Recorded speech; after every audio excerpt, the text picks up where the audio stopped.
ಕಮಲ್ ಹಾಸನ್ನು ನಟ ಅನ್ನೋದಕ್ಕಿಂತ ರಾಜಕಾರಣಿ.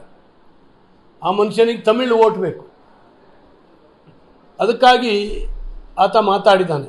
ಆದರೆ ತನಗೆ ಓಟ್ ಬೇಕು ಅಂತೇಳಿ ತನ್ನ ಭಾಷೆಯ ಬಗ್ಗೆ ಪ್ರೇಮವನ್ನು ವ್ಯಕ್ತಪಡಿಸಲಿಕ್ಕೆ ಎಲ್ಲ ರೀತಿಯ ಅಧಿಕಾರ ಅವನಿಗಿದೆ. ಆದರೆ ಇನ್ನೊಂದು ಭಾಷೆಯನ್ನು ಹೀಗಳೆಯುವಂಥ ಅಧಿಕಾರ ಆತನಿಗಿಲ್ಲ. ಕ್ಷಮೆ ಕೇಳುವಂಥದ್ದು ಒಳ್ಳೆಯದು. ಆತ ಅವನ ದೃಷ್ಟಿಯಿಂದ ನಾವೊಬ್ಬ ನಟನಾಗಿ ಅವನು ಗೌರವಿಸ್ತಿದ್ವಿ. ಈ ರೀತಿ ಹುಚ್ಚುಚ್ಚಾಗಿ ಮಾತಾಡ್ತಾನೆ ಅಂತ ಹೇಳಿದ್ರೆ ಅವನು ನಟ ಅಂತೇಳಿ ಹೇಳಿ ನಾವು ಪರಿಗಣಿಸುವಂಥ ಅವಶ್ಯಕತೆ ಇಲ್ಲ ಅಂತ ನನಗೆ ಅನಿಸುತ್ತೆ. ಕಮಲ್ ಹಾಸನ್ನು ನಟ ಅನ್ನೋದಕ್ಕಿಂತ ರಾಜಕಾರಣಿ. ಆ ಮನುಷ್ಯನಿಗೆ ತಮಿಳು ಓಟ್ ಬೇಕು, ಅದಕ್ಕಾಗಿ ಆತ ಮಾತಾಡಿದ್ದಾನೆ. ಆದರೆ ತನಗೆ ಓಟ್ ಬೇಕು ಅಂತೇಳಿ ತನ್ನ ಭಾಷೆಯ ಬಗ್ಗೆ ಪ್ರೇಮವನ್ನು ವ್ಯಕ್ತಪಡಿಸಲಿಕ್ಕೆ ಎಲ್ಲ ರೀತಿಯ ಅಧಿಕಾರ ಅವನಿಗಿದೆ. ಆದರೆ ಇನ್ನೊಂದು ಭಾಷೆಯನ್ನು ಹೀಗಳೆಯುವಂಥ ಅಧಿಕಾರ ಆತನಿಗಿಲ್ಲ.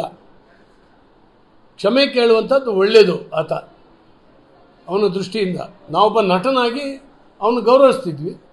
ಈ ರೀತಿ ಹುಚ್ಚುಚ್ಚಾಗಿ ಮಾತಾಡ್ತಾನೆ ಅಂತ ಹೇಳಿದ್ರೆ ಅವನು ನಟ ಅಂತೇಳಿ ಹೇಳಿ ನಾವು ಪರಿಗಣಿಸುವಂಥ ಅವಶ್ಯಕತೆ ಇಲ್ಲ ಅಂತ ನನಗೆ ಅನಿಸುತ್ತೆ.